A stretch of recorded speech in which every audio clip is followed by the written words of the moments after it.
A long time after God had created the world and made man and all the animals and birds, he noticed that people were no longer kind to each other and that they didn't obey God anymore. So he was angry. But God did see one man in the world who was kind and good and who obeyed the Lord's word. This man was Noah. So God appeared to Noah and he let him hear his voice. And the Lord said, "Behold, I will cause it to rain upon the earth 40 days and 40 nights. I will bring a flood on the earth to destroy all flesh, and everything that is in the earth shall die." But God told Noah to build an ark and to take 2 of every animal in it with him to keep alive during the storm. And when Noah had heard God's voice, he was grateful, and he set to work right away to build the ark. This was a great boat with many, many rooms in it. When Noah finally finished it, he went out into the fields and woods, for he had to talk to all kinds of animals and birds. He talked to the lion and the wild horses. He talked to the pigs in the barnyard and the elephants in the jungle and the cute little kittens in his own house.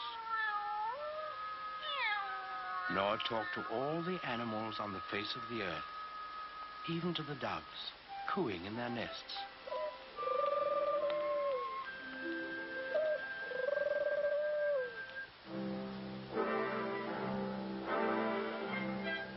And Noah picked a mother and a father of each kind of animal and bird, and he told them to come to the ark.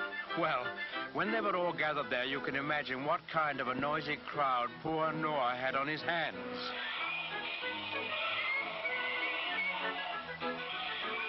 What with lions roaring and pigs squealing and monkeys chattering and hyenas laughing, well, it must have been noisier than a crowd of children on the annual Sunday school excursion. But Noah was wise and gentle, and he understood about animals, so he got them lined up in a long row, 2 by 2, and then he started them up and into the ark through the big door in the side. The bees were the last to go in, because bees have a stinger in their tails, and no animal wanted to get in line behind them. Noah stored food in the boat, and then saw that his wife and his sons and their wives were safely inside. Then he shut the big door behind him, and he bolted it so that no one could get. Then there was a flash of lightning, and the thunder roared as it never had before. Big black clouds hid the sun so that it was almost as dark as night. And out of those clouds came the greatest rain the world has ever known. It lasted for 40 days and 40 nights, as God had promised Noah. All the land was covered with water, and not a house or a living thing remained anywhere.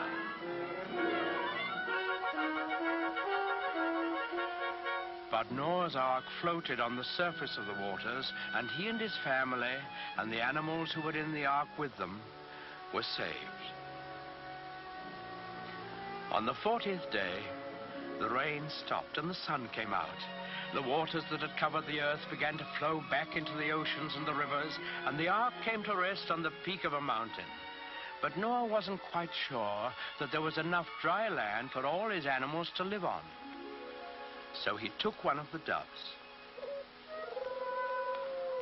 and let it fly out of the window. In a little while, it came back, and in its beak, the dove carried the branch of an olive tree. Noah knew that this must be a sign from God that he had restored quiet and peace to the world. So he opened the door of the ark, and he and his family and all the animals came out on the dry land, and they praised God and thanked him. Then the Lord appeared again to Noah. He promised him that he would never again send a flood to destroy the earth. And he sealed that promise with a beautiful symbol, which he set in the sky for all of us to see. That symbol, the token of God's everlasting faith in man, is the rainbow.